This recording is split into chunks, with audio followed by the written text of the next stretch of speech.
No one wanted her at the auction. Then a human changed her life forever. The trading bazaar on Helix Prime stretched for miles beneath the station's artificial sky, a writhing mass of merchants, buyers, and curious onlookers from every corner of the Andromeda sector. Steam hissed from food vendors' carts, while holographic advertisements flickered in 17 different languages.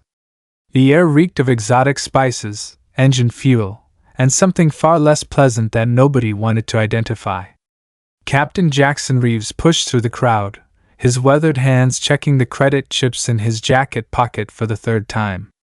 After 6 months hauling radioactive ore from the Titan Belt, he finally had enough saved to upgrade his ship's failing navigation system.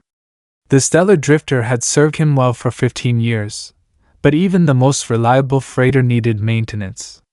He'd been to Helix Prime before. It was one of the few places in the sector where you could buy ship parts without answering too many questions about how you'd acquired your credits. The station existed in a legal gray area, technically under Galactic Federation jurisdiction but far enough from the core worlds that enforcement was flexible. Jaxon was examining a particularly promising thruster component when he heard the laughter. It wasn't the kind of laughter that came from joy or amusement. It was cruel, mocking, the sound predators made when they found something helpless to torment.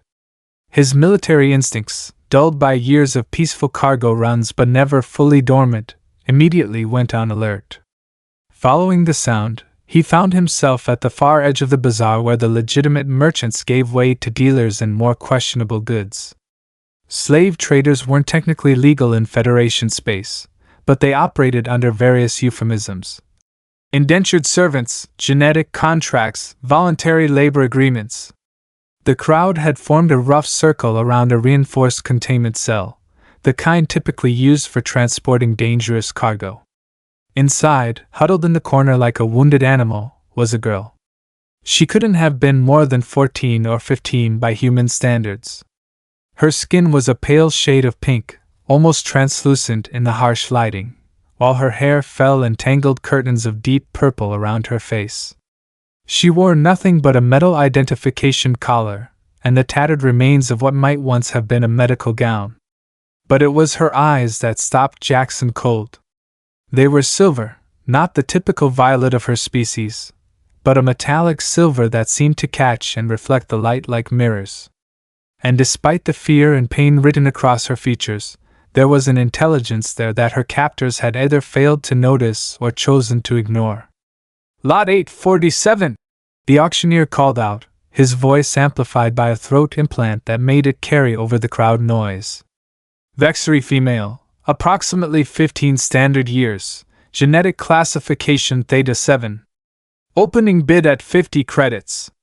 A few hands went up half-heartedly.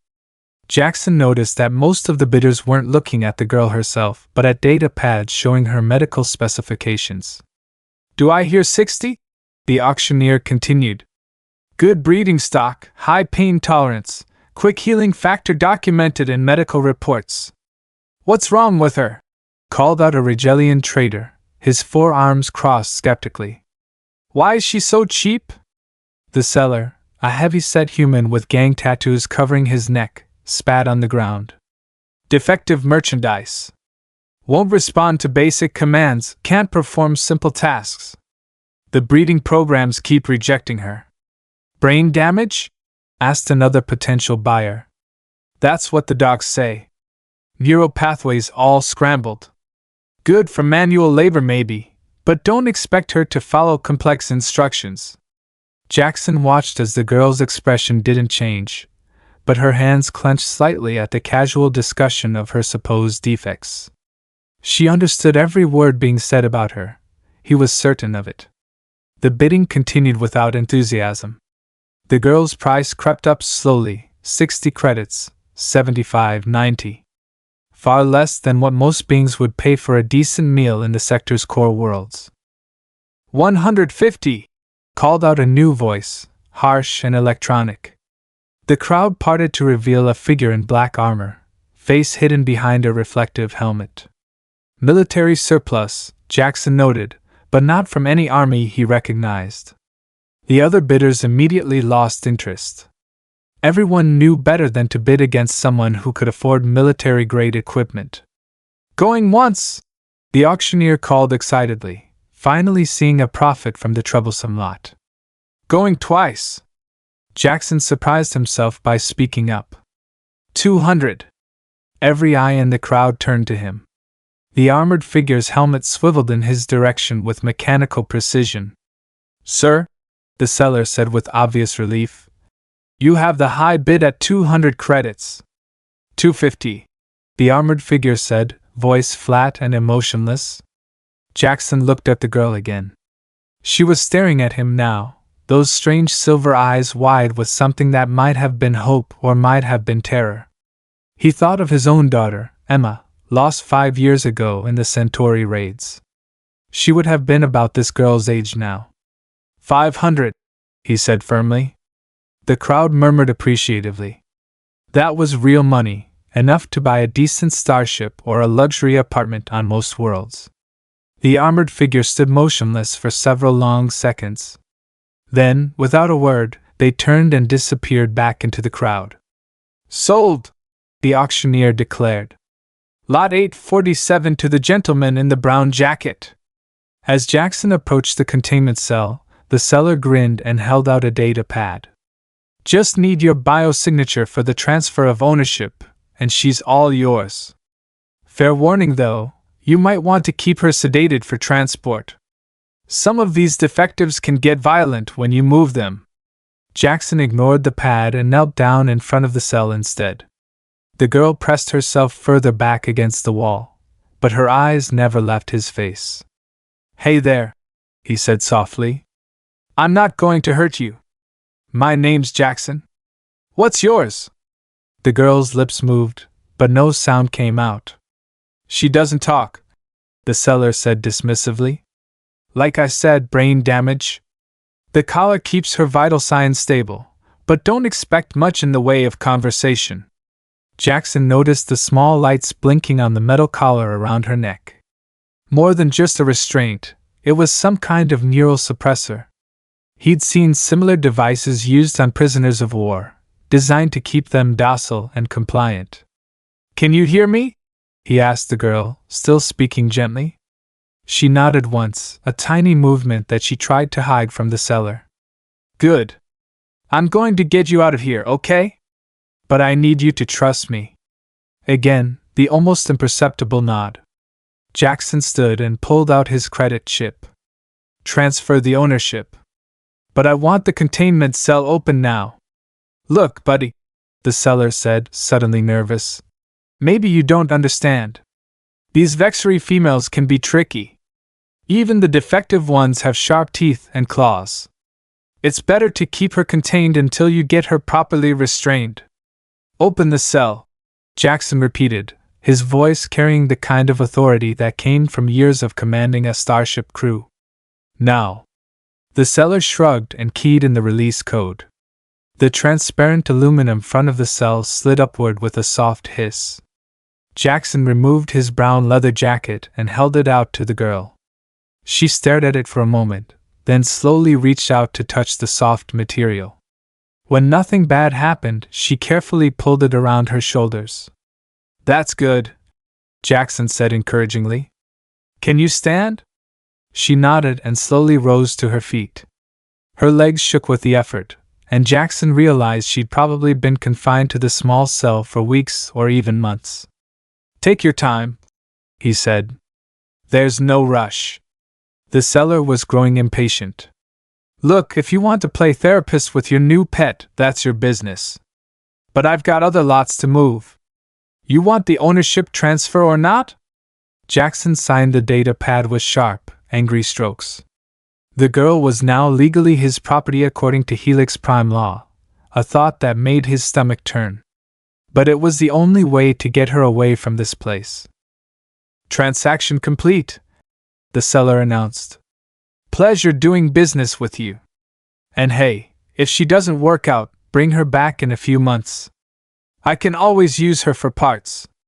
The casual cruelty of the comment made Jaxon's hands clench into fists, but he forced himself to stay calm. Starting a fight in the middle of the bazaar wouldn't help anyone. "Come on," he said to the girl. "Let's get out of here." She took a tentative step forward, then another. Her bare feet made no sound on the metal flooring as she followed him away from the cell that had been her prison. As they walked through the crowd, Jaxon noticed the stares they were attracting. A human walking beside an unrestrained vexary slave was unusual enough to draw attention, and attention was the last thing he wanted right now. "My ship isn't far," he told her quietly. "Just stay close to me." She nodded, clutching his jacket tighter around her small frame. Jaxon couldn't help but notice how thin she was, all sharp angles and protruding bones. When was the last time anyone had bothered to feed her properly? They were halfway to the docking bays when Jaxon heard the footsteps behind them. Heavy, measured, keeping pace with their movements. He didn't need to look back to know who was following them. The armored figure from the auction. Jaxon's ship, the Stellar Drifter Dash, was exactly what it sounded like, a mid-sized cargo hauler that had seen better decades. The hull was patchwork of repairs and replacements, painted in the faded blue and gray of the old Federation fleet. It wasn't much to look at, but it was home. More importantly, it was sanctuary. The girl, he really needed to find out her name, followed him up the boarding ramp on unsteady legs. She kept glancing back over her shoulder, as if expecting pursuit at any moment. "You're safe now," Jaxon assured her as the airlock sealed behind them. "No one can get to you here without going through me first." The interior of the ship was cramped but clean, all functional surfaces and efficient use of space. Jaxon led her to the small passenger cabin he sometimes used for legitimate cargo runs. "This is yours," he said, activating the lights. The room was simple, a bed, a small desk, a private refresher unit, but it was warm and secure. "The door locks from the inside. No one can come in unless you let them."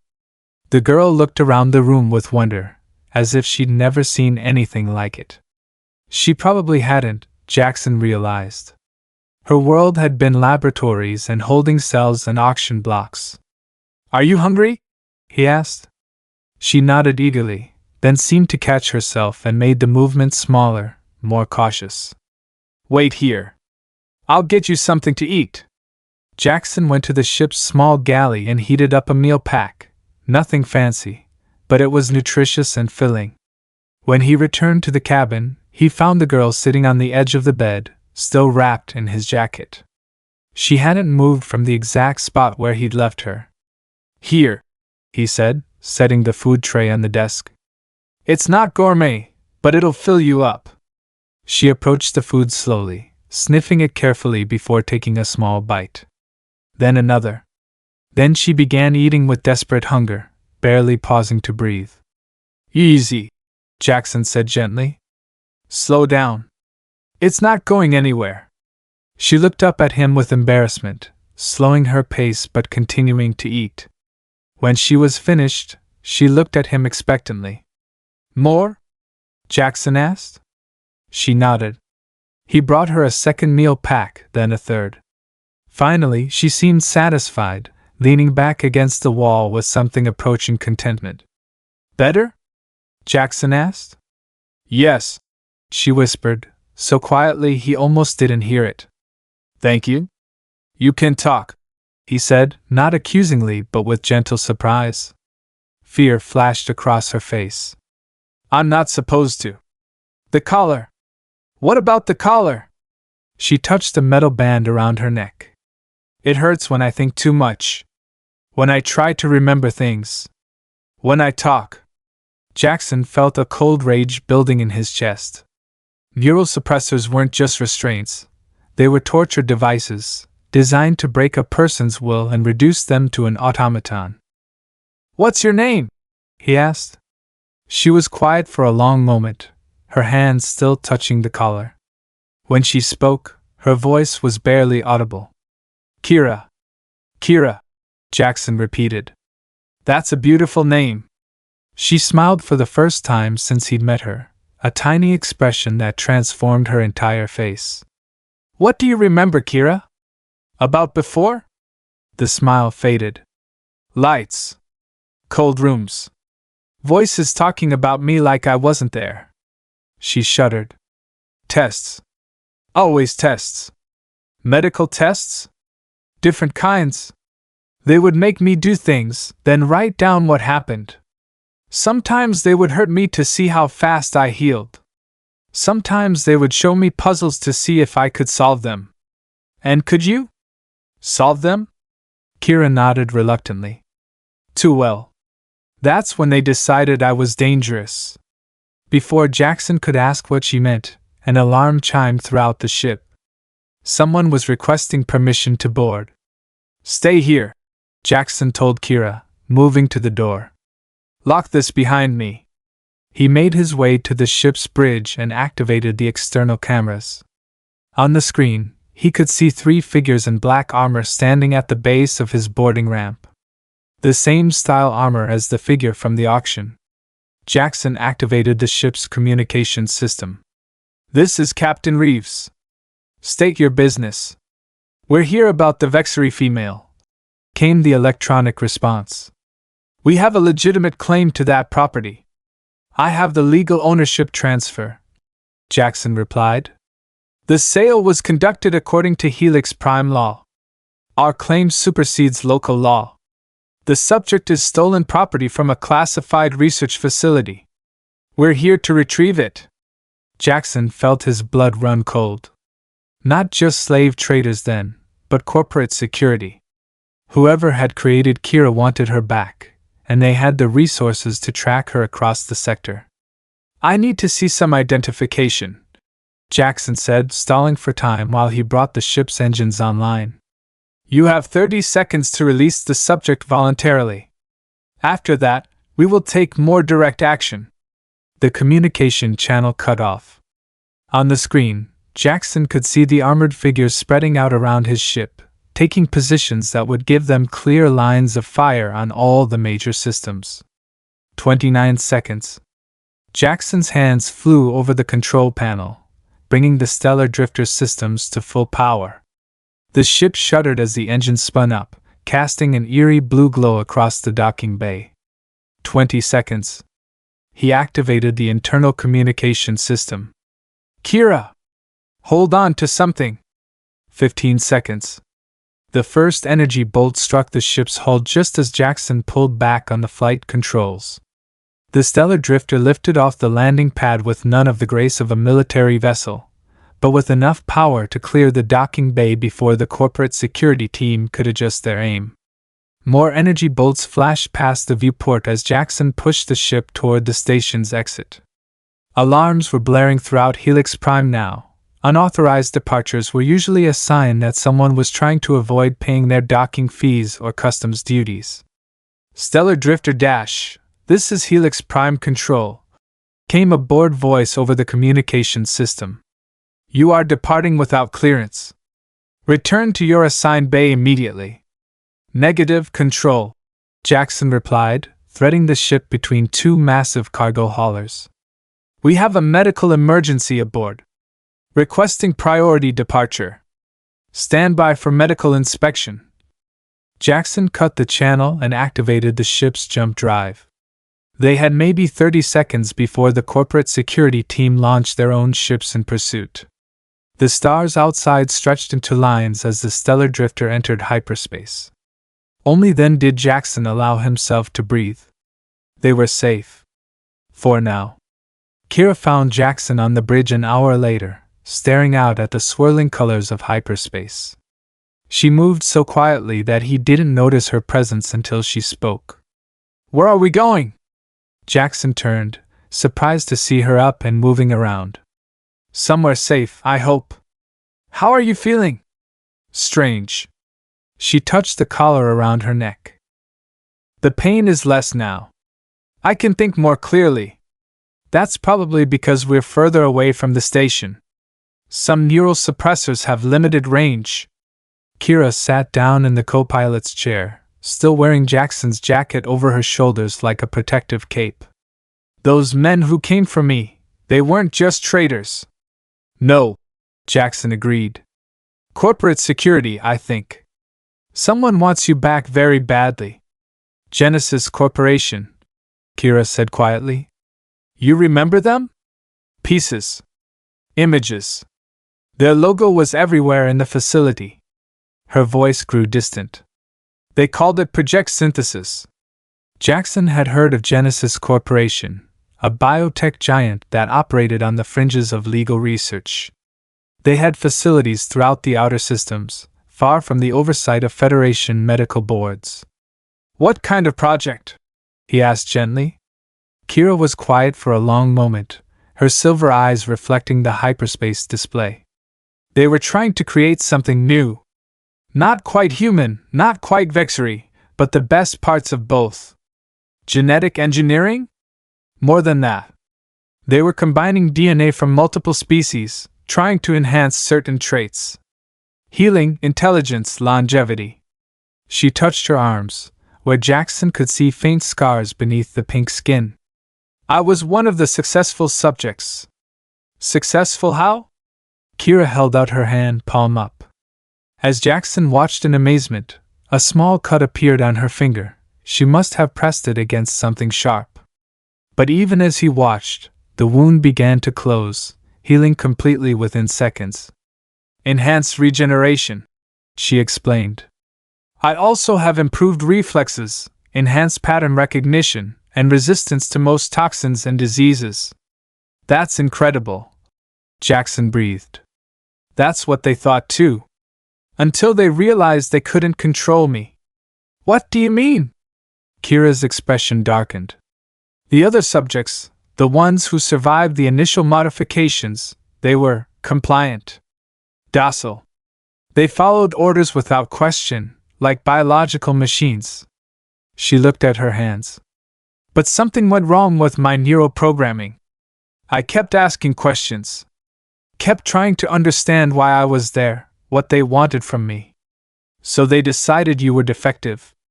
They tried to fix me first. Adjustments to my brain chemistry, behavioral conditioning, even surgical alterations. Her hand went unconsciously to the collar. When nothing worked, they decided I was too dangerous to keep but too valuable to simply terminate. So they sold you. To people who didn't know what I really was. The neural suppressor was supposed to keep me docile during transport, but it was never meant to be permanent.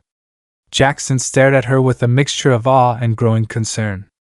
Kira, if you have all these enhancements, if you're as valuable as you say, they're never going to stop hunting you. I know. Her voice was calm, accepting. That's why I need to disappear completely. New identity, new life, somewhere they'll never find me. The Outer Rim colonies? Maybe. Or beyond even that. There are unexplored systems past the galactic edge, places where the corporations don't have any influence. Jaxon considered this. He'd spent his entire adult life in the explored galaxy, following established trade routes and dealing with known civilizations. The idea of venturing into truly uncharted space was both terrifying and oddly appealing. What about you? Kira asked suddenly. Why did you help me? Jaxon was quiet for a moment, thinking of Emma, of the life he'd lost and the emptiness he'd been carrying ever since. Because it was the right thing to do. That's not the whole truth. He looked at her sharply. Those enhanced pattern recognition abilities at work. I had a daughter, he said finally. Emma. She died in a corporate raid on Centauri Prime 5 years ago.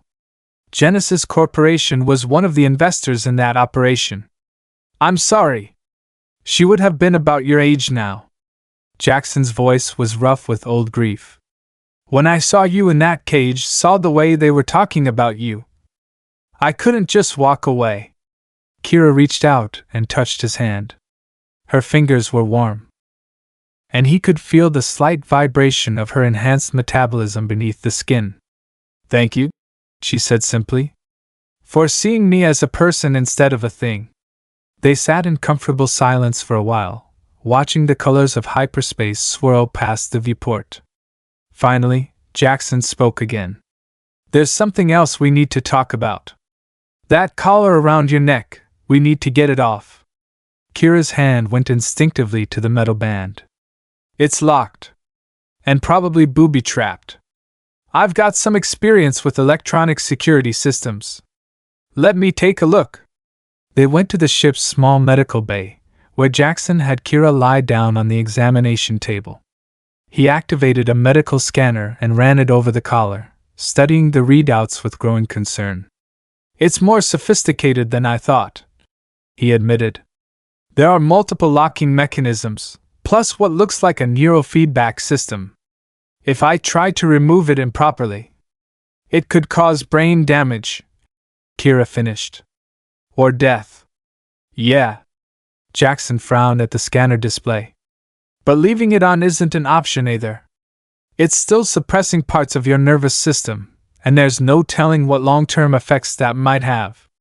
What do you suggest? I know someone who might be able to help. Dr. Sarah Chin on New Geneva Station. She's a neurological specialist, and she's dealt with corporate security devices before. Can we trust her? She helped me once before, when I needed to disappear from some people who were asking uncomfortable questions about a cargo run. She doesn't ask questions, and she doesn't report to the corporations. Kira nodded slowly. How long to reach New Geneva? About 18 hours. You should rest while you can. As if on cue, Kira yawned. The stress of the day, combined with the first real meal she'd had in months, was finally catching up with her. Jaxon? She said as she headed back to her cabin. Yeah? What happens after we get the collar off? Where do I go then? Jaxon considered the question. That's up to you. You're free now, Kira. You get to decide your own future. She smiled at that, a real smile this time, bright and hopeful. I like the sound of that. New Geneva Station hung in the void between two dead systems, a massive construct of metal and ceramic that served as a neutral meeting ground for traders, smugglers, and anyone else who preferred to conduct their business away from government oversight. The station maintained its independence through a combination of heavy armament and carefully cultivated relationships with power brokers throughout the sector. Jaxon had visited New Geneva many times over the years, usually when he needed supplies or services that weren't available through legitimate channels. The station's medical facilities were particularly renowned. They asked no questions and kept no records that could be subpoenaed by corporate or government investigators. Dr. Sarah Chen's clinic was located in the station's middle ring, accessible through a maze of corridors that seemed designed to confuse casual visitors. Jaxon had called ahead to arrange the appointment, using code phrases that indicated the sensitive nature of their request.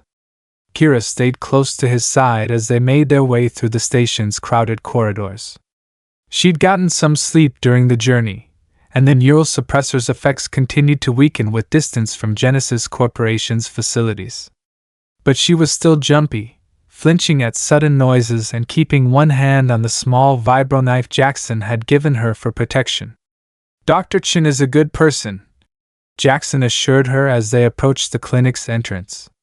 She's helped a lot of people escape from corporate control systems. The clinic itself was surprisingly modern, all clean surfaces and sophisticated medical equipment. Dr. Chin herself was a small, energetic woman in her 50s, with graying hair pulled back in a practical ponytail. Jaxon, she greeted him warmly. It's been too long. And this must be the patient you mentioned. Dr. Chin, this is Kira, Jaxon said. Kira, Dr. Chin is one of the best neurological specialists in the sector. Kira nodded politely but remained silent. The doctor's keen eyes took in her appearance. The pale pink skin, the purple hair, the way she held herself like someone ready to flee at the first sign of danger. Genesis Corporation? Dr. Chin asked quietly. How did you know? Jaxon replied. I've seen their work before. Always the same color design, same neural suppression patterns. The doctor's expression hardened. Barbaric, really. Using technology designed for medical treatment as a method of control. She led them to a private examination room and had Kira sit on the medical table. "May I?" she asked, gesturing toward the collar. Kira nodded reluctantly. Dr. Chen activated a sophisticated scanner and began studying the device from multiple angles. "Interesting," she murmured. "This is a newer model than I've seen before. Much more sophisticated. Is that good or bad?" Jaxon asked. "Both. The good news is that it's designed to be removable, eventually. Genesis probably intended to retrieve her and remove it themselves at some point. The bad news is that the security systems are much more complex." Dr. Chen continued her examination, taking detailed scans of Kira's neural pathways and brain chemistry. After nearly an hour, she finally leaned back with a thoughtful expression. "The collar is definitely suppressing several areas of your brain," she told Kira. "Motor cortex, memory centers, and something I've never seen before, what looks like artificially enhanced neural pathways." "Enhanced how?" Kira asked. "It's hard to say without more detailed analysis, but it appears that Genesis has added extra neural connections to your brain. Possibly to support the enhanced healing and pattern recognition abilities you mentioned. Can you remove the collar without damaging those pathways?" Dr. Chen was quiet for a moment. "I think so. But it's going to be complicated, and there are risks." "What kind of risks?" Jaxon asked. "The collar is integrated into her nervous system more deeply than usual. Removing it could cause seizures, memory loss, or even complete neural shutdown." The doctor looked at Kira seriously. "There's about a 15% chance that the procedure could kill you." Kira absorbed this information calmly. "What happens if we leave it on?" "Continued neural suppression, possible long-term brain damage, and complete vulnerability to Genesis Corporation's control signals. They could activate the collar remotely and turn you into a puppet anytime they wanted. Then there's really no choice," Kira said. "We have to try to remove it." "Are you sure?" Jaxon asked. 15% is pretty high odds." Kira looked at him with those strange silver eyes. "I'd rather die free than live as someone's property." Dr. Chen nodded approvingly. "I'll need about 6 hours to prepare for the procedure. The station has guest quarters if you want to rest beforehand." As they left the clinic, Jaxon noticed that Kira seemed more relaxed than he'd seen her since the auction. Having a plan, even a risky one, was apparently better than living in uncertainty. "Want to see the rest of the station?" he offered. "There are some interesting shops, and the observation deck has a great view of the Horsehead Nebula." Kira nodded eagerly. "I've never been on a space station before. At least, not as a free person." They spent the next few hours exploring New Geneva's commercial districts. Kira was fascinated by everything: the variety of alien species, the exotic goods from distant worlds, the constant hum of activity that never stopped on a station this size. At a clothing shop, Jaxon bought her a proper outfit to replace the medical gown she'd been wearing. She chose simple but practical clothes: dark pants, a long-sleeved shirt, and a jacket with multiple pockets. For the first time since he'd met her, she looked like a normal teenager instead of a victim. They were examining some unusual crystalline artwork when Jaxon noticed the surveillance. It was subtle, just a figure in a long coat who seemed to be shopping in the same areas they were, always keeping them in sight but never getting too close. Jaxon had developed good instincts for this sort of thing during his years as a cargo hauler, when avoiding certain types of attention was essential for survival. "We need to go," he told Kira quietly. She picked up on his tension immediately. "What's wrong?" "Someone's watching us." "Don't look around, just follow my lead." They made their way casually toward the nearest transport hub, taking a circuitous route through several shops and restaurants. The figure in the coat stayed with them, confirming Jaxon's suspicions. "There," Kira whispered, pointing to a reflective surface that showed their pursuer. "I recognize him." Jaxon caught a glimpse of a pale, gaunt face beneath the hood of the coat. Human, but with the kind of augmented features that suggested extensive surgical modification. Genesis? He asked. One of the researchers. Dr. Voss. He was in charge of my behavioral conditioning. Jaxon felt a chill run down his spine. If Genesis had tracked them to New Geneva, the station's neutrality wouldn't protect them for long. The corporation had resources and connections that could override most local authorities. This way, he said, leading Kira toward a service corridor he remembered from previous visits. But as they turned the corner, they found their path blocked by two more figures in black armor, the same style that had tried to board his ship at Helix Prime. Miss Kira, said Dr. Voss, approaching from behind with that same gaunt face twisted into what might have been meant as a reassuring smile. How wonderful to see you again. We've been so worried about you. Kira pressed closer to Jaxon's side. I'm not going back. Oh, my dear, you don't understand. You were never meant to be sold at that auction. That was a terrible mistake, a breakdown in our security protocols. Dr. Voss spread his hands in a gesture of false sincerity. We're here to rescue you. Rescue me from what? Kira asked.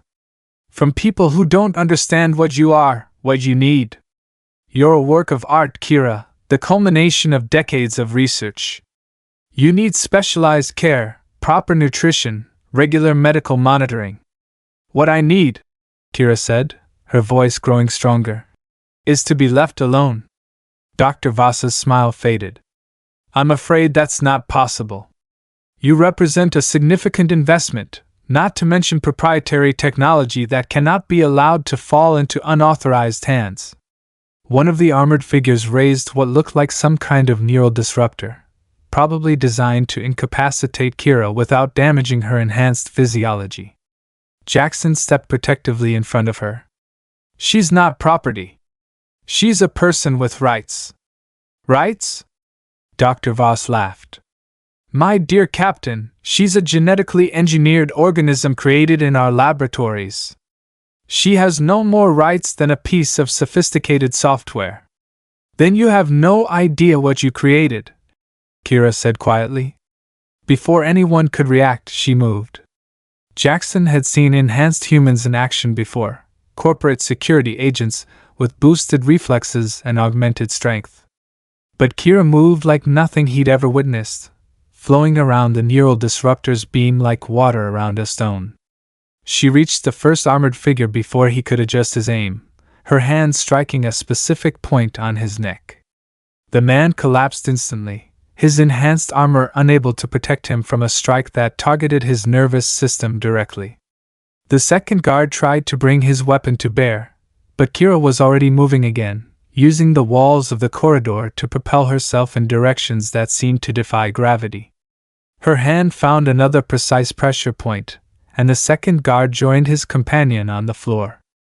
Dr. Voss stumbled backward, his eyes wide with a mixture of fear and fascination. Incredible!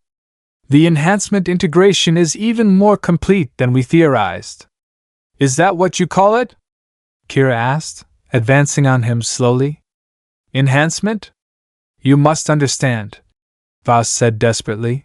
Everything we did was for the betterment of your species.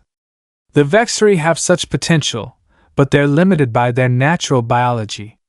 We gave you the chance to transcend those limitations.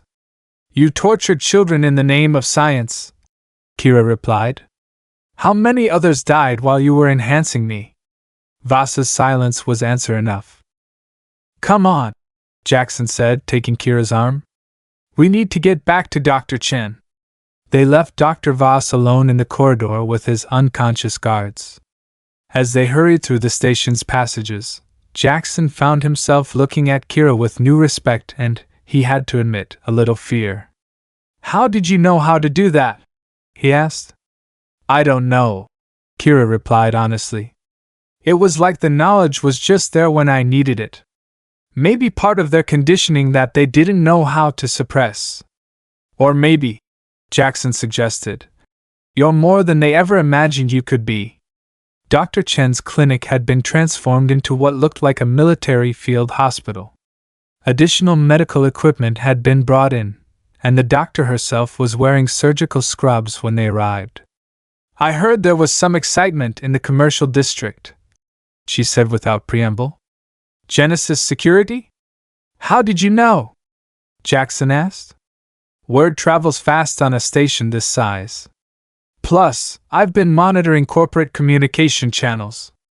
Genesis has 3 ships in the area and a full retrieval team on the station." Kira sat down heavily in a chair. "Then there's no point in doing the procedure. They'll just take me back before I recover." "Not necessarily," Dr. Chen said.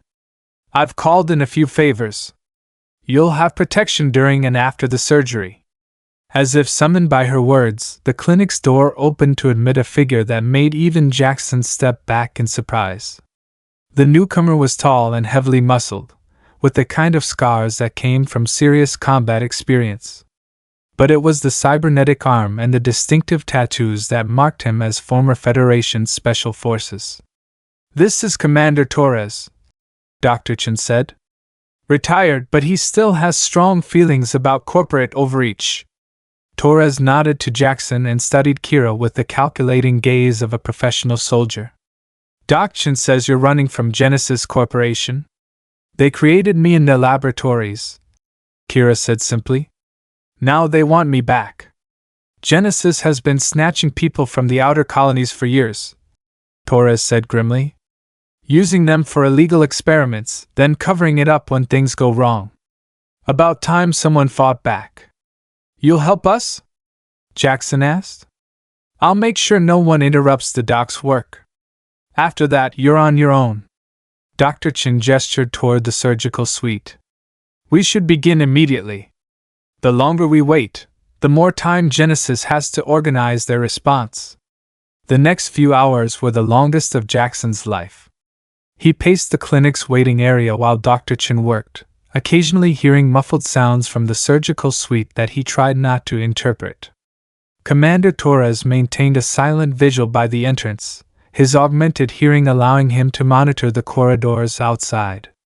Twice during the procedure, Torres reported movement in the surrounding area, Genesis security teams probing the clinic's defenses but not yet willing to risk an open confrontation with a former Federation Special Ops soldier. Finally, after what felt like an eternity, Dr. Chen emerged from the surgical suite. Her scrubs were stained with sweat, and she looked exhausted. "How is she?" Jaxon asked immediately. "Alive," Dr. Chen said, which wasn't as reassuring as he'd hoped. "The procedure was more complicated than I expected. The collar wasn't just suppressing her abilities, it was actively modifying her brain chemistry in real time." "What does that mean?" "It means that Genesis was still experimenting on her, even after they sold her. The collar was collecting data on her neural patterns and sending it back to their research teams."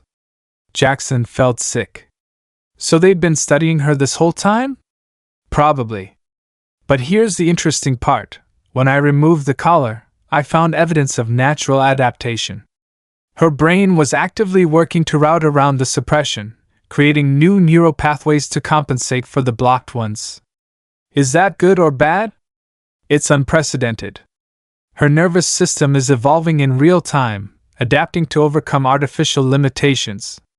Dr. Chen's voice carried a note of scientific excitement. "She's not just enhanced, she's actively improving herself. Can I see her?"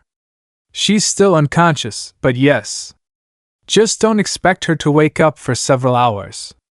Jaxon followed Dr. Chen into the recovery room.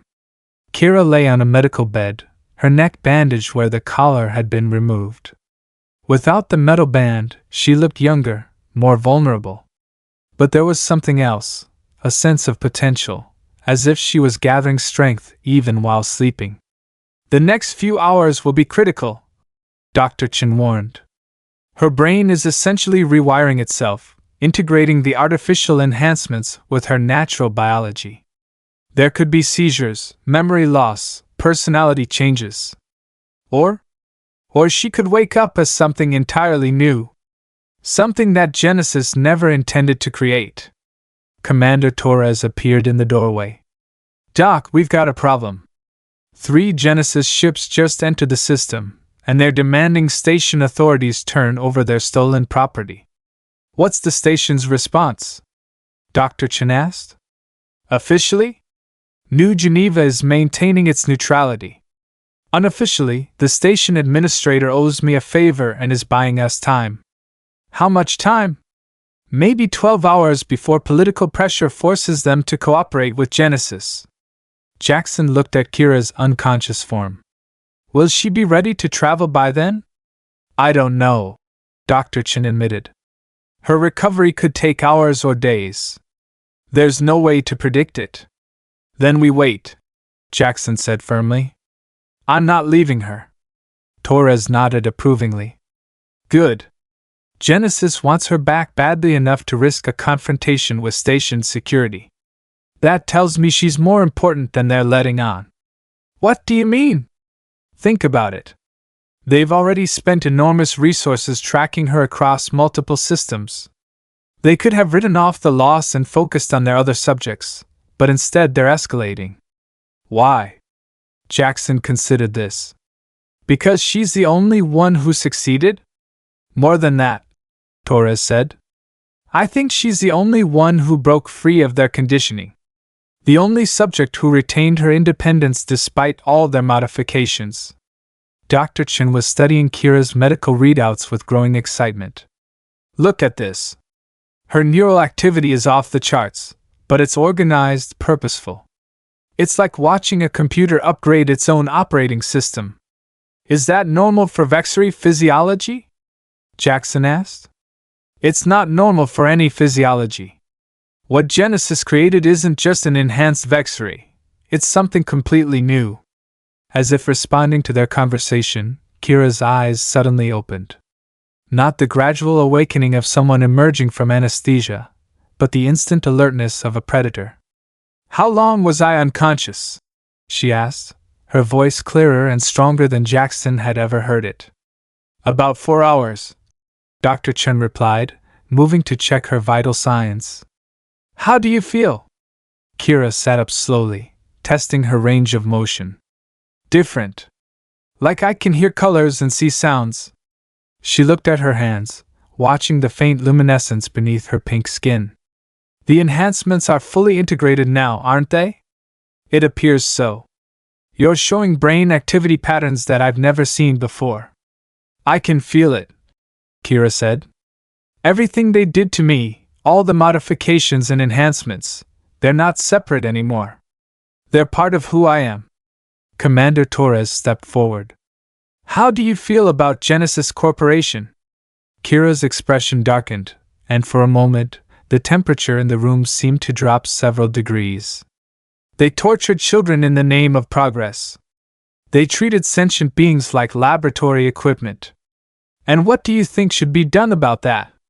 "They should be stopped," Kira said simply. "All of their research facilities. All of their illegal experiments. Everything." Torres smiled grimly. "I was hoping you'd say that." "You want to do what?" Jaxon stared at Commander Torres in disbelief. They were gathered in Dr. Chen's private office, planning their next move while Genesis security forces tightened their net around New Geneva Station.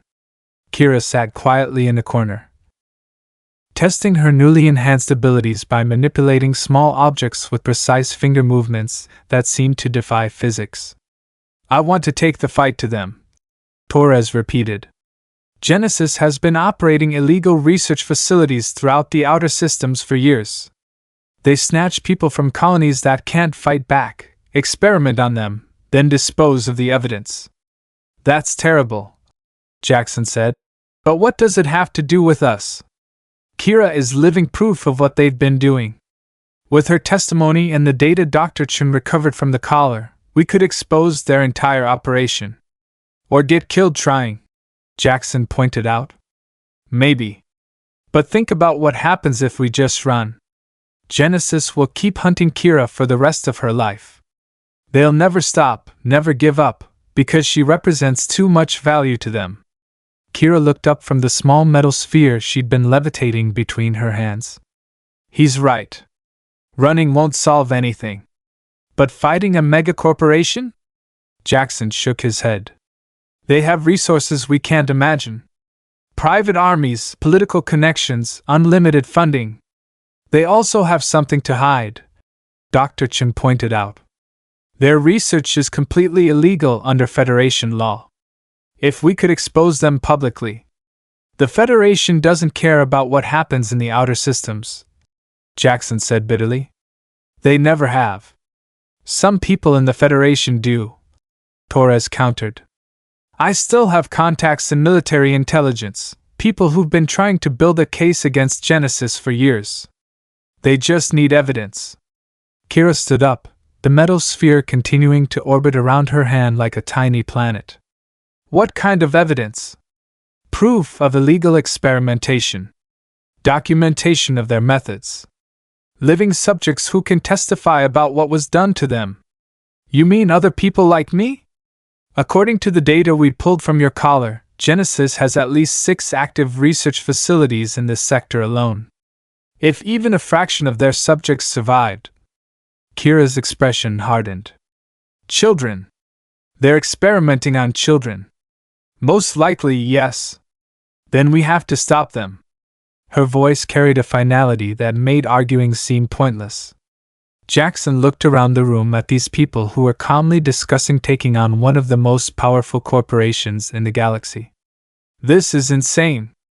We're talking about a rescue mission against trained security forces, in heavily defended facilities, with no backup and no exit strategy. Actually, Torres said, I've been thinking about that. He activated a holographic display that showed the Outer Rim territories. Red markers indicated known Genesis facilities, while blue dots marked Federation military bases and patrol routes. Genesis operates in the gaps between Federation coverage, Torres explained. They choose locations that are days or weeks away from any military response. But that isolation works both ways. If something happens to one of their facilities, help is just as far away. You're talking about raiding their installations. I'm talking about liberating their victims and gathering evidence of their crimes. Dr. Chen leaned forward, studying the display.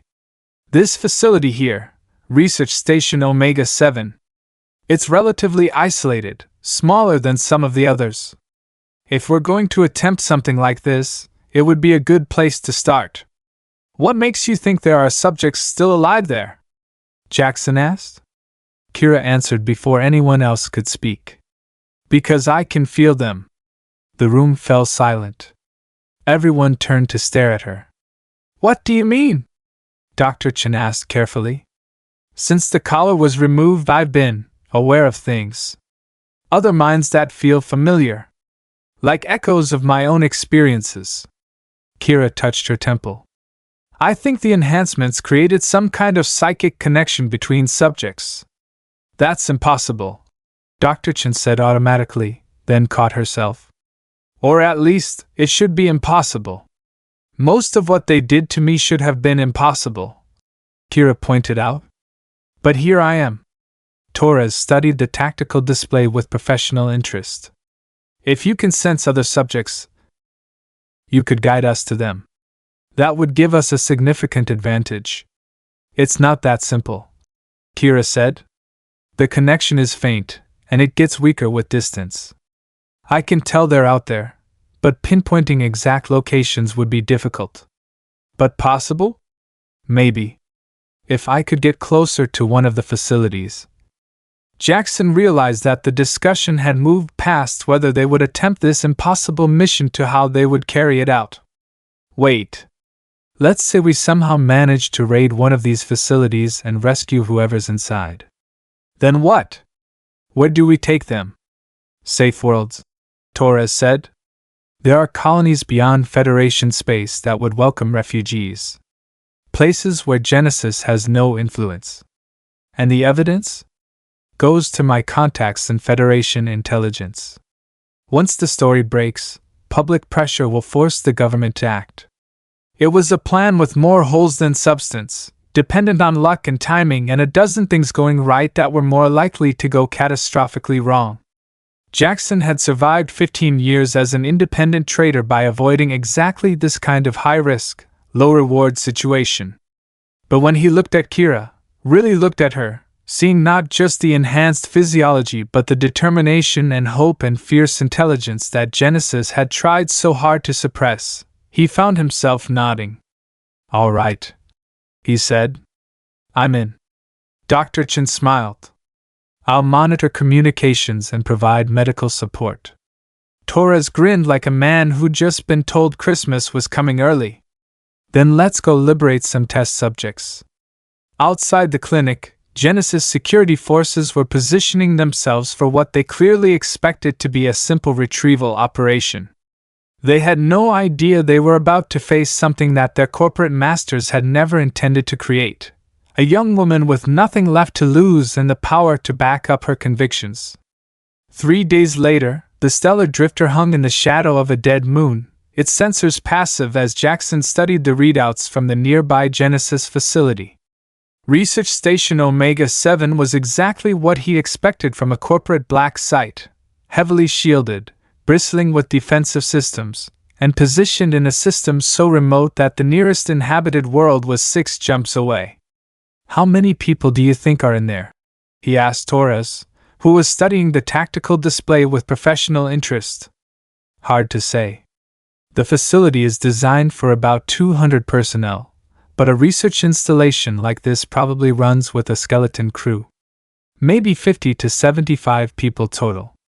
"And subjects?" Kira closed her eyes, extending her newly enhanced senses toward the station. 12, she said quietly. 12 minds that feel familiar. 12 people we need to rescue from a fortified facility defended by trained security personnel." Jaxon muttered. "This keeps getting better."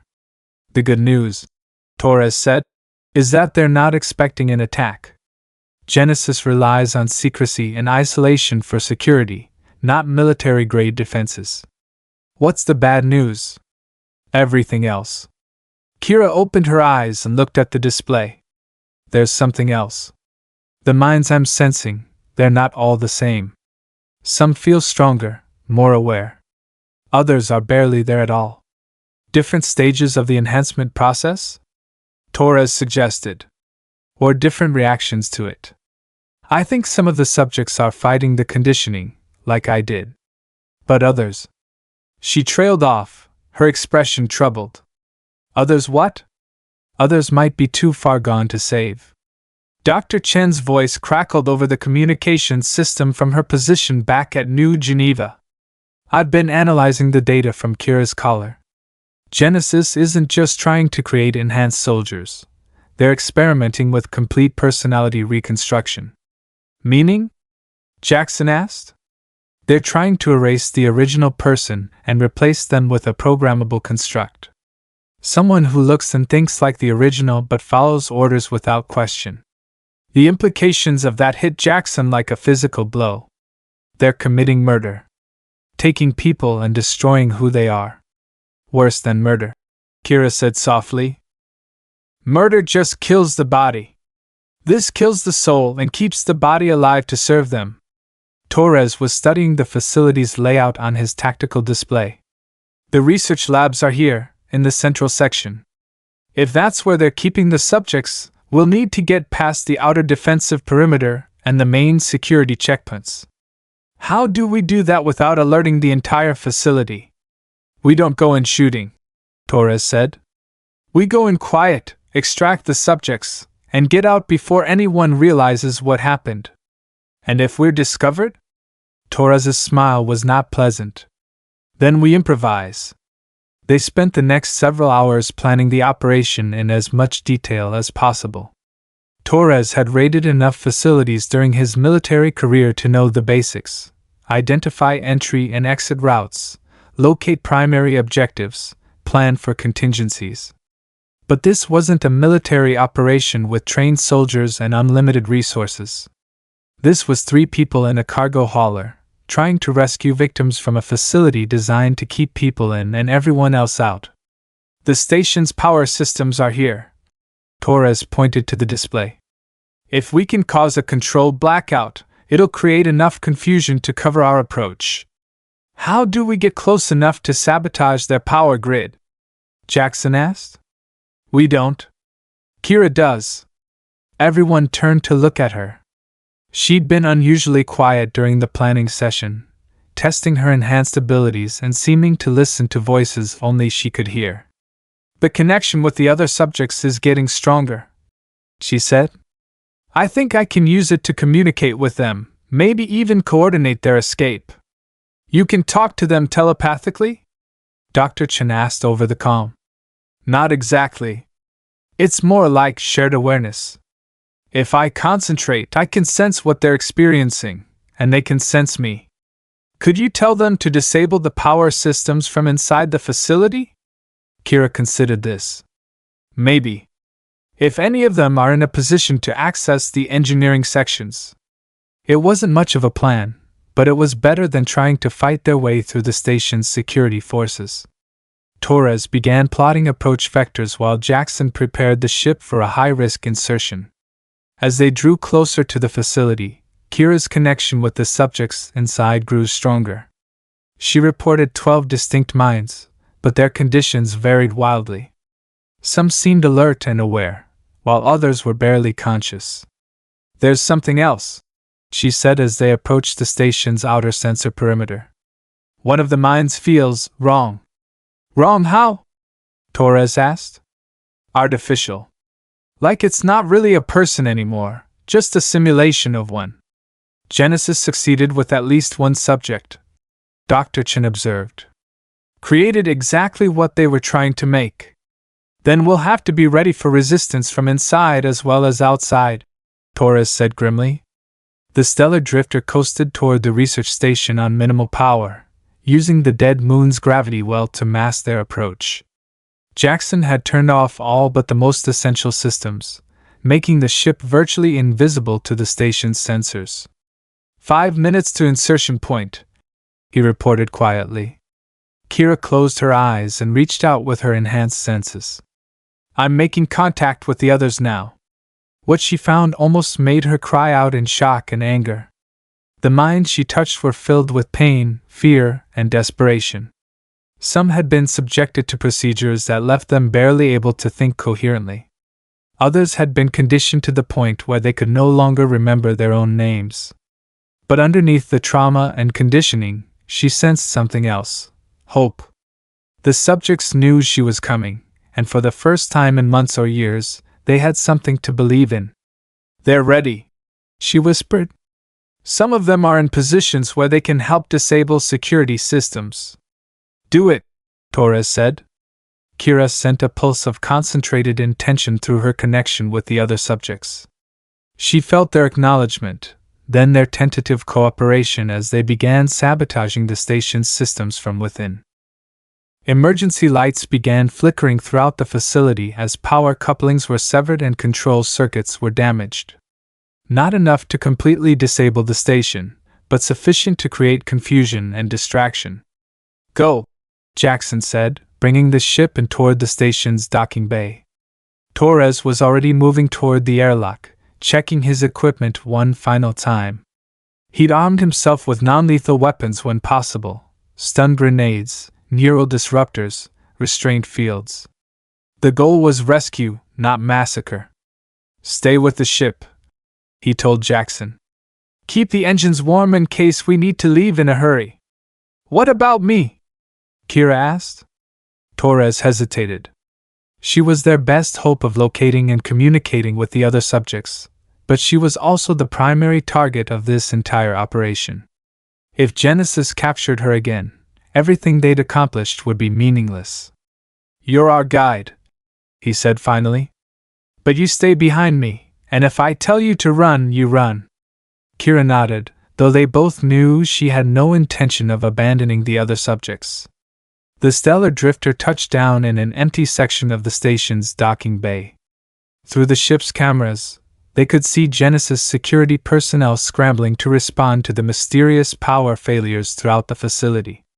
Now or never, Torres said, activating the airlock. They stepped into the research station that had been built to break minds and remake them in Genesis Corporation's image.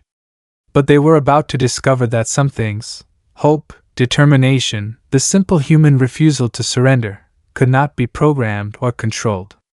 The corridors of Research Station Omega-7 were a maze of sterile white walls and humming machinery, designed more like a hospital than a military installation. Emergency lighting cast eerie shadows as Torres and Kira moved through the facility, following routes that led toward the central research section. Kira's connection with the other subjects guided them past several security checkpoints that had been conveniently abandoned due to the ongoing power failures. The station's personnel were clearly more concerned with maintaining their experiments than repelling intruders, a priority that Torres intended to exploit.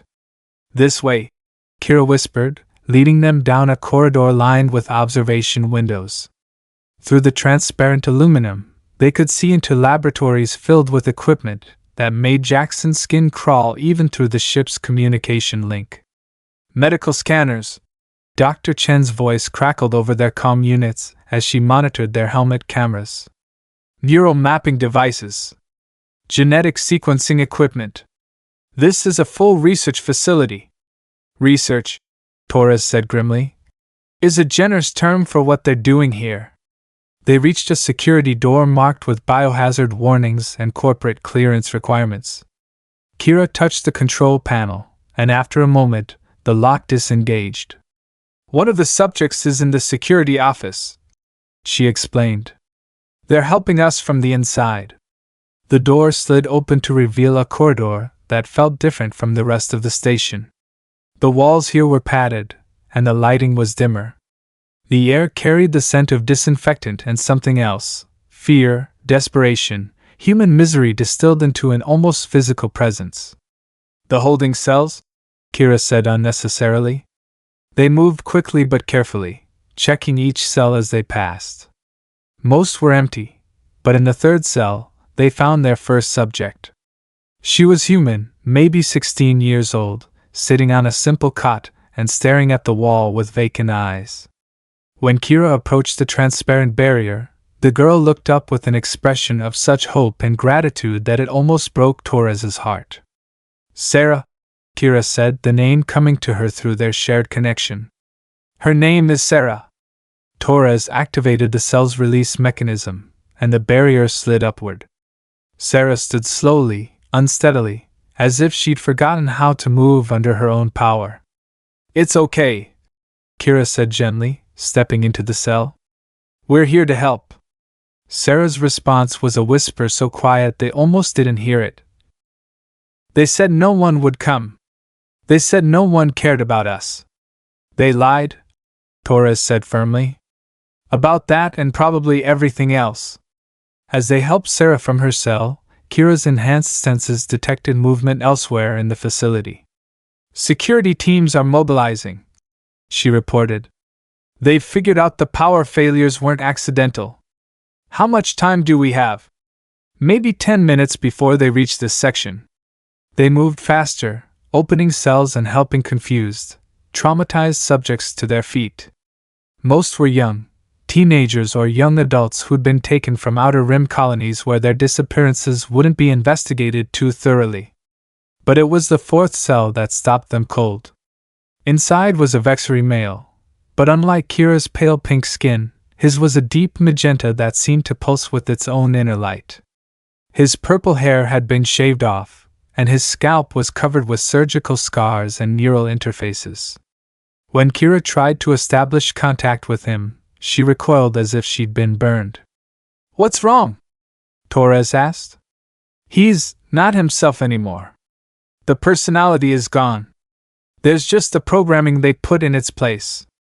As if to confirm her words, the enhanced Vexary turned toward them with mechanical precision.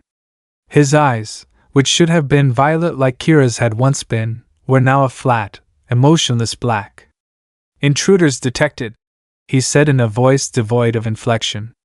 "Initiating containment protocol."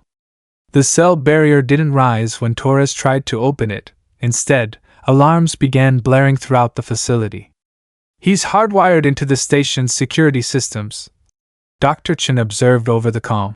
"They've turned him into a living component of their defenses." "Can we help him?" Kira asked. Torres was already moving toward the next cell. Not right now. Maybe not ever. It was a harsh truth, but they didn't have time for sentiment. More subjects needed to be rescued, and Genesis security forces were closing in fast. They found 3 more subjects in the remaining cells, 2 humans and a Rigelian who'd been subjected to experimental neuromodifications. All were traumatized but mobile, able to follow simple instructions and move under their own power. That's 6, Torres counted. You said there were 12 minds? The others are in the deep research section, Kira said. But… She paused, her face troubled. But what? I'm not sure they're still people. Before Torres could ask what she meant, the sound of boots' steps echoed through the corridor. Genesis security forces had found them. Move! Torres shouted, pushing the rescued subjects toward an emergency exit that led to the station's maintenance areas. Behind them, armored figures appeared at the far end of the corridor. Torres activated a portable barrier generator that filled the passage with crackling energy, buying them precious seconds. This way, Kira called, leading the group through a maze of service tunnels that connected to the station's outer sections. But as they ran, she could sense the other subjects, the ones they were leaving behind. 6 minds that had once been human or Vexari or Rigelian, but were now something else entirely. Genesis's successful experiments, personalities erased and replaced with programmed loyalty. We have to go back, she said suddenly. Absolutely not, Torres replied without slowing down. Those people, they're still alive in there. Somewhere under the programming, they're still trapped. And they'll kill us if we try to help them. Genesis has turned them into weapons.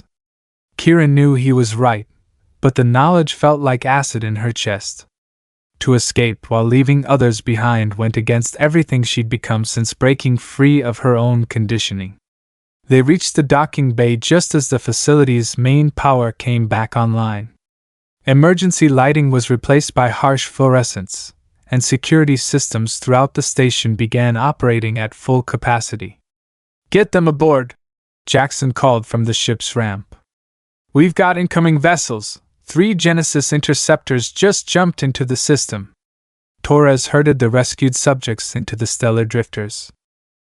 Passenger compartments while Kira lingered at the edge of the docking bay. Through her enhanced senses, she could feel the 6 minds they were leaving behind, aware now, calling out in voices only she could hear. Kira! Torres shouted. We're out of time! She turned toward the ship, but as she did, she made a silent promise to the subjects still trapped in the facility. I will come back for you. The stellar drifter lifted off just as Genesis security forces reached the docking bay. Energy bolts sparked off the ship's hull as Jaxon pushed the engines to their limits, racing for the safety of hyperspace. Behind them, Research Station Omega-7 fell away into the darkness, its secrets partially exposed but its work far from ended. They had saved 6 lives and gathered evidence of Genesis Corporation's crimes. But Kira knew this was only the beginning. Somewhere in the galaxy, other facilities continued their work, and other subjects waited for someone to care enough to rescue them. The refugee camp on Kepler's Edge was exactly the kind of place that didn't officially exist. Built in the ruins of an abandoned mining colony, it housed several thousand beings who'd fled corporate oppression, government persecution, or simply the general chaos of life in the Outer Rim. It was also, according to Commander Torres, one of the few places in the galaxy where Genesis Corporation had no influence.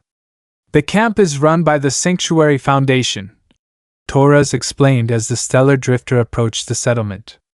They specialize in helping people who need to disappear completely. Through the ship's viewports, Jaxon could see prefabricated shelters sprawling across the landscape like metallic mushrooms. Gardens had been established between the buildings, and children played in open areas under the watchful eyes of adults who'd learned to be suspicious of strangers. Will they take all of our people? Kira asked. She'd spent most of the journey from Research Station Omega-7 working with the rescued subjects, helping them adjust to freedom and recover from their traumatic experiences. Dr. Chen had provided medical support via remote consultation, but much of the healing would have to come from within. "They'll take anyone who needs sanctuary," Torres assured her. "No questions asked, no records kept." The 6 subjects they'd rescued were in various stages of recovery.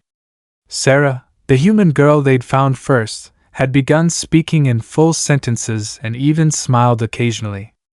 The Rigelian, whose name was Vex, had proven to have remarkable resilience despite the neural modifications that had left geometric patterns scarred across his skull. But it was Marcus, a human male in his early 20s, who worried Kira the most. He'd been at the facility longer than the others, and the conditioning had gone deeper. Sometimes he would stare at nothing for hours, and other times he would ask permission before performing the simplest actions. "How long before they recover?" Jaxon asked Dr. Chen during one of their regular communication sessions. "It's hard to say," she replied. "Physical healing is relatively straightforward, but psychological trauma like this, it could take years. Some of them may never fully recover. But they're free," Kira pointed out. "That has to count for something." "Freedom is just the beginning," Dr. Chen said gently. "Learning how to use it, that's the real challenge." The stellar drifter touched down at Kepler's Edge's landing field, a patch of cleared ground surrounded by defensive barriers that had seen better days. A small group of people approached the ship, led by a woman with graying hair and the kind of calm authority that came from years of dealing with crisis situations. "Commander Torres," she greeted them as the airlock opened. "I got your message. Dr. Elena Vasquez, camp administrator." "Dr. Vasquez?" Torres replied. "Thank you for agreeing to take them. Anyone fleeing corporate experimentation has a place here," she said firmly. Then her eyes fell on Kira, and her expression changed slightly. "You're the Genesis subject who escaped. You've heard of me? Your story has been spreading through the underground networks. Enhanced beings breaking free of corporate control. It gives people hope." Kira wasn't sure how she felt about being a symbol, but she supposed it was better than being property. Dr. Vasquez and her team helped the rescued subjects from the ship with the practiced efficiency of people who'd done this many times before. Each refugee would be given temporary housing, medical care, and counseling support while they decided what they wanted to do with their newfound freedom. "What about you?" Dr. Vasquez asked Kira as they watched the others being led to processing stations. "Are you staying?" "I don't know," Kira admitted. "Part of me wants to disappear, to find some quiet place where I can just be normal. But, there are more facilities out there. More people who need help." Dr. Vasquez nodded understandingly. "The hero's burden. Once you start saving people, it becomes impossible to stop. I'm not a hero. I'm just someone who got lucky. Heroes usually say that." Torres approached them, his expression serious. "We need to talk. All of us." They gathered in Dr. Vasquez's office, a small but efficient space filled with maps, communication equipment, and files on thousands of refugees. Torres activated a secure holographic display that showed star charts for the Outer Rim territories. "I've been in contact with my sources in Federation intelligence," he said. "The raid on Research Station Omega-7 has gotten attention at very high levels."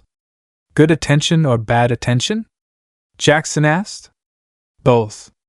The evidence we gathered, medical records, research protocols, the testimony of the subjects we rescued, it's enough to launch a formal investigation into Genesis Corporation." Dr. Vasquez leaned forward. "That's excellent news." "It would be, except that Genesis is already moving to cover their tracks. They've evacuated 3 facilities in the past week and destroyed all the research data." Kira felt a chill run through her. What about the subjects who were still in those facilities? Torres's silence was answer enough. "They killed them," she said flatly. Rather than risk exposure, they murdered their own test subjects. We don't know that for certain. Yes, we do.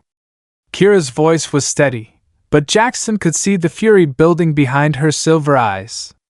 They're destroying the evidence, and the subjects are evidence. Which is why we need to move faster, Torres said. My contacts have identified 2 more facilities that haven't been evacuated yet. If we can reach them before Genesis realizes how much we know, we could save more people. Kira finished. Dozens, maybe? But it would have to be soon, and it would be dangerous. Genesis knows about us now. They'll be ready for another attack. Dr. Vasquez looked troubled. Commander, you're talking about escalating this into open warfare with a megacorporation. The resources they can bring to bear are considerable. Torres agreed. But they have a weakness: they need secrecy. Their entire operation depends on staying below the Federation's radar. If we can force them into the open, make their crimes public knowledge, public outrage might pressure the Federation to act, Jaxon said, following the logic. Exactly. But it means taking bigger risks, hitting harder targets. Kira stood and walked to the window, looking out at the refugee camp where her fellow subjects were beginning new lives. Some were talking with counselors, others were exploring their temporary homes. All of them were free for the first time in months or years. How many people are we talking about?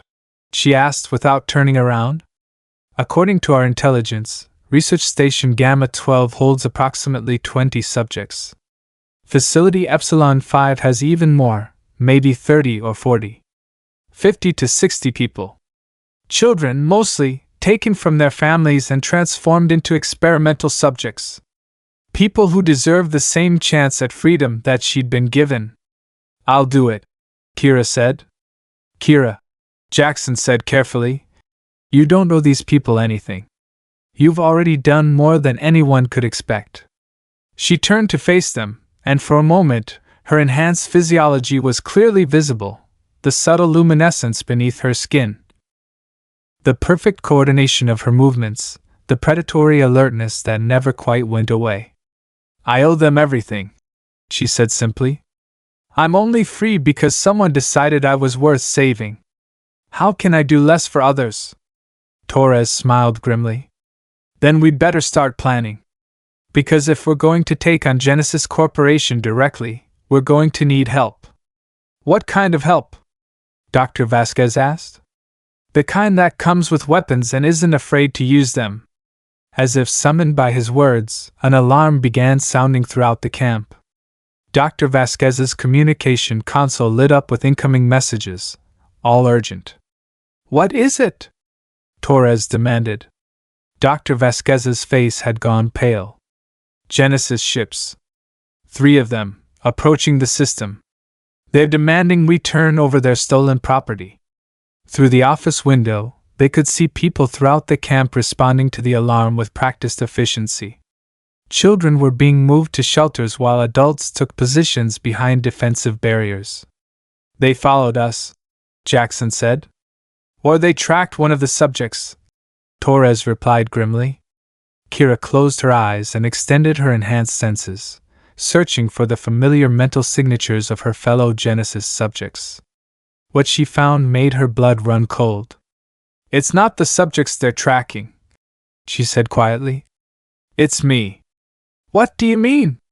The collar they removed, Dr. Chen said it was collecting data and transmitting it back to Genesis. What if it left some kind of trace in my nervous system? What if they can still track me somehow? The implications hit everyone at the same time. As long as Kira remained with the other subjects, she was putting them in danger. Her presence would draw Genesis Corporation's attention wherever she went. You have to leave, Dr. Vasquez said, though she clearly hated saying it. I know. Kira looked out at the camp one more time, memorizing the sight of people living free. But first, I'm going to make sure Genesis regrets following me here. Outside, the first Genesis ship entered the planet's atmosphere, its weapons systems already charging for what they clearly expected to be an easy retrieval operation. They were about to discover just how wrong they were. The Genesis assault began at dawn. 3 ships descended through Kepler's Edge's atmosphere like mechanical birds of prey, their hulls gleaming silver against the planet's pale sky. They moved with the confidence of predators who'd cornered their quarry, weapons charging but not yet firing. After all, they wanted their property intact. From the refugee camp's command center, Kira watched the approaching vessels with a mixture of fear and rage. These weren't just corporate security teams. They were military-grade assault ships, armed with enough firepower to level the entire settlement. Evacuation status? Dr. Vasquez called out to her staff. 70% complete, came the reply. The children and elderly are in the deep shelters, but we still have people in the outer sections. Time to finish? Torres asked, checking his equipment one more time. 20 minutes minimum. Torres cursed under his breath. The Genesis ships would be in weapons range in less than 5. They're not here for the camp, Kira said suddenly. They're here for me. Kira, Jaxon started. No, listen. Genesis doesn't care about the other subjects anymore. They're contaminated, unreliable. But I'm different. I'm the successful prototype, and they can't let me go. She was right, and everyone in the room knew it. The other subjects represented research data that could be replaced. Kira represented years of development and billions of credits in investment. So what are you suggesting? Dr. Vasquez asked. I give myself up. In exchange for leaving the camp alone. Absolutely not, Torres said immediately. It's the logical choice. It's suicide, Jaxon interrupted. You know what they'll do to you if they get you back. Kira touched her neck where the collar had been. Yes. But how many people here will die if I don't? Before anyone could answer, the communication console crackled to life. A cold, familiar voice filled the command center. This is Director Harrison, Genesis Corporation Retrieval Division. We are here to recover stolen corporate property. Surrender our assets immediately, and no harm will come to your settlement. Dr. Vasquez activated the response channel. This is Dr. Elena Vasquez, Sanctuary Foundation. All residents of this camp are here voluntarily under interstellar refugee protection protocols. Doctor, we have no interest in your charitable work. We simply want our property returned. Specifically, the enhanced vexery designated as Subject K-47. Kira flinched at the clinical designation. Even now, even after everything, they refused to use her name. There are no corporate assets here, Dr. Vasquez replied firmly. Only freed beings seeking sanctuary. Director Harrison's laugh was like ice cracking. Dr. Vasquez, you have 30 seconds to reconsider. After that, we will begin demonstrating the consequences of harboring stolen property. The communication channel cut off. Through the command center's windows, they could see the lead Genesis ship rotating to bring its weapons to bear on the camp's residential areas. 47 people still in the evacuation zone, someone reported. Get me a line to their ship, Kira said suddenly. Kira, no, Jaxon started. Do it, she said, her voice carrying an authority that surprised everyone, including herself. Dr. Vasquez hesitated, then opened a direct channel to the Genesis vessels. Director Harrison, Kira said, her enhanced voice carrying clearly through the speakers. This is Subject K-47. The response was immediate. Kira, how pleasant to hear your voice again. I trust you've enjoyed your little vacation? I want to make a deal. Deals imply negotiation between equals. You are corporate property. You don't negotiate, you comply. Then let me rephrase. I'm willing to surrender voluntarily in exchange for a guarantee that no harm comes to anyone in this camp. There was a pause. When Harrison spoke again, his voice carried a note of genuine interest. You would sacrifice your freedom to protect strangers? I would sacrifice myself to protect innocent people. Something your corporation seems incapable of understanding. How admirably human of you. Very well. You have 5 minutes to present yourself at our landing coordinates. Come alone, and we will depart without further incident. The channel closed. In the sudden silence, Kira could hear her own heartbeat, faster than normal, but steady. I won't let you do this, Torres said flatly. It's not your choice to make. Actually, Jaxon said, his voice strangely calm, it's not yours either. Everyone turned to stare at him. He was standing at the command center's tactical display, studying the Genesis ship's positions with the calculating expression of someone working out a complex problem.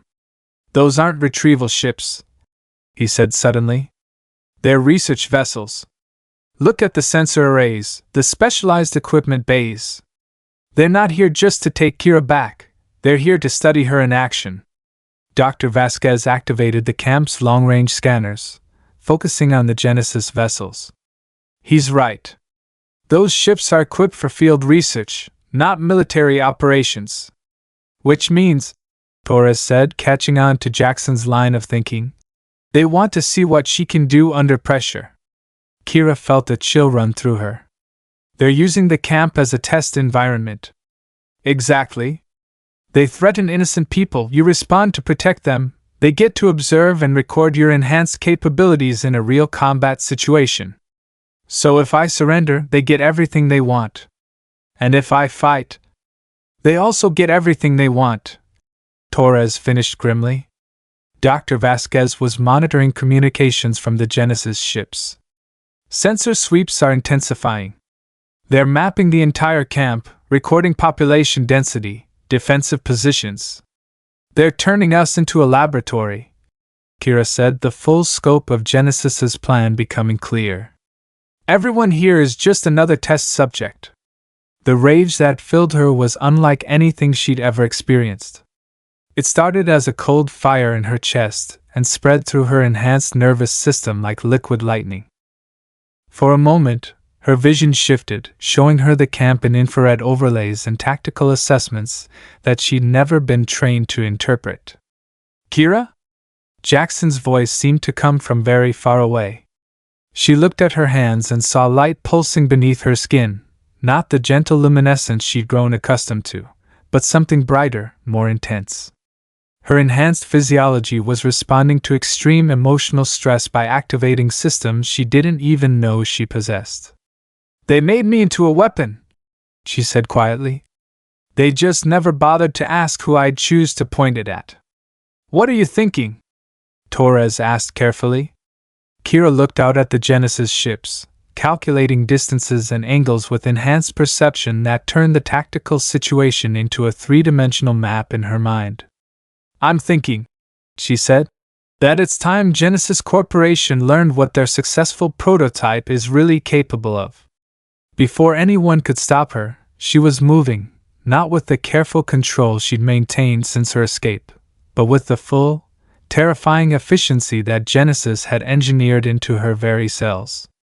She was through the command center's exit before the others could react, racing toward the camp's outer perimeter where the Genesis ships waited like mechanical vultures. Behind her, alarms began blaring as Dr. Vasquez's people scrambled to track her movement. But Kira was already beyond their ability to follow, moving through the settlement's maze of buildings and barriers with enhanced speed and precision. The battle that followed lasted only minutes but changed everything. Video recordings from the camp's security systems would later show a single figure moving among the Genesis ships with impossible grace, disabling their weapons systems and forcing them to withdraw. But those who witnessed it firsthand spoke of something more. A young woman who had found the perfect balance between the enhancements that Genesis had given her and the humanity they had tried to take away. When it was over, Director Harrison and his research teams were in custody, their ships impounded as evidence in what would become the largest corporate crime investigation in galactic history. The data they had collected about Kira's abilities became public record, proof of Genesis Corporation's illegal experimentation programs. 6 months later, the story broke across every major news network in the galaxy. Genesis Corporation exposed. Illegal human experimentation scandal rocks biotech giant. Dozens of victims rescued from corporate black sites. Enhanced beings demand recognition of sentient rights. Jaxon watched the coverage from the bridge of the Stellar Drifter Dash, now refitted with defensive systems and medical facilities. The ship had become a mobile sanctuary, helping transport rescued subjects to safe worlds and gathering evidence of corporate crimes. The battle at Kepler's Edge had lasted less than an hour, but its effects had rippled across the entire sector. Kira's confrontation with the Genesis research team had been recorded by the camp's security systems, and the footage of a young woman single-handedly disabling 3 military-grade ships had become the most watched video in Galactic history. More importantly, it had provided undeniable proof of Genesis Corporation's illegal enhancement programs. "How is she?" Dr. Chen asked over the communication system. Jaxon glanced toward the ship's medical bay, where Kira was working with the latest group of rescued subjects, 12 individuals they'd liberated from Research Station Gamma-12 the previous week. "Better," he said. "Stronger. She's learned to control the enhancements instead of being controlled by them." "And the others?" "Adapting. Some faster than others, but they're all free now. That's what matters." Through the medical bay's observation window, Jaxon could see Kira demonstrating basic self-defense techniques to a group of young subjects. Her movements were fluid, precise, but what struck him most was her smile, genuine and unguarded in a way that would have been impossible during her early days of freedom. The Genesis Corporation still existed, but their illegal research programs had been shut down by Federation investigators.